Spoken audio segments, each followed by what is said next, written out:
the true home.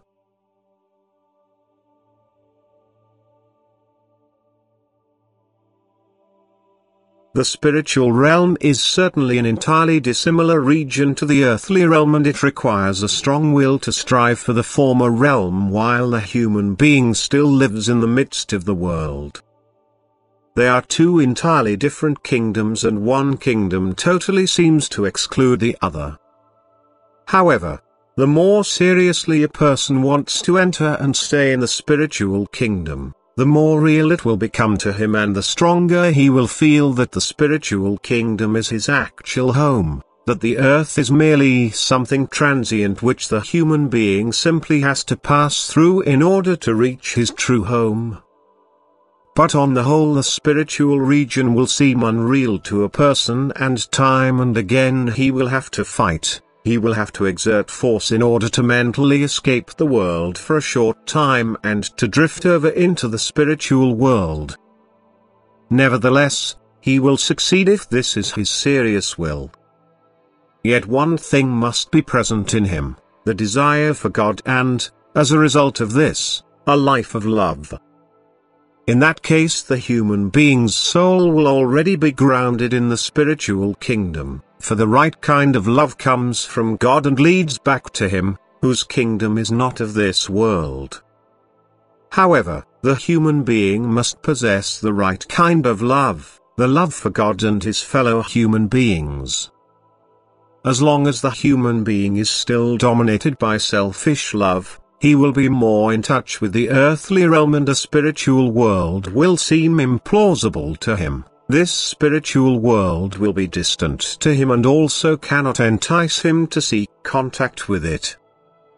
Hence, the degree of love will be the decisive factor as to how real the spiritual kingdom seems to a person, to what extent it dominates him, and how strongly it will influence his thoughts. But he can become convinced of it, he can live more in the spiritual realm than in this world if his love for God and his fellow human being has been kindled in him. Then the human being will also convincingly advocate this spiritual kingdom to other people, because he will be utterly convinced of it himself, and he will also always mention what he inwardly feels. He will portray the spiritual kingdom as the only kingdom worth striving for and try to motivate his fellow human beings to likewise strive for this kingdom and to relegate the secular world as worthless into second place. Always regarding this secular world as transient and paying more attention to that which is everlasting. A person who remains in contact with the spiritual kingdom and makes it the goal of his endeavor on earth is far more likely to find inner peace.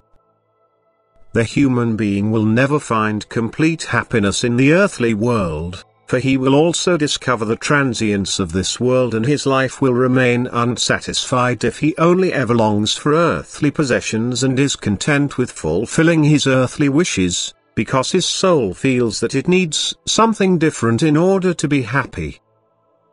His soul will not content itself with what the world can offer. It will only be able to feel truly happy when it is offered possessions from the spiritual kingdom. Only then will it have entered the region of the spiritual kingdom. Only then will it have found its true home.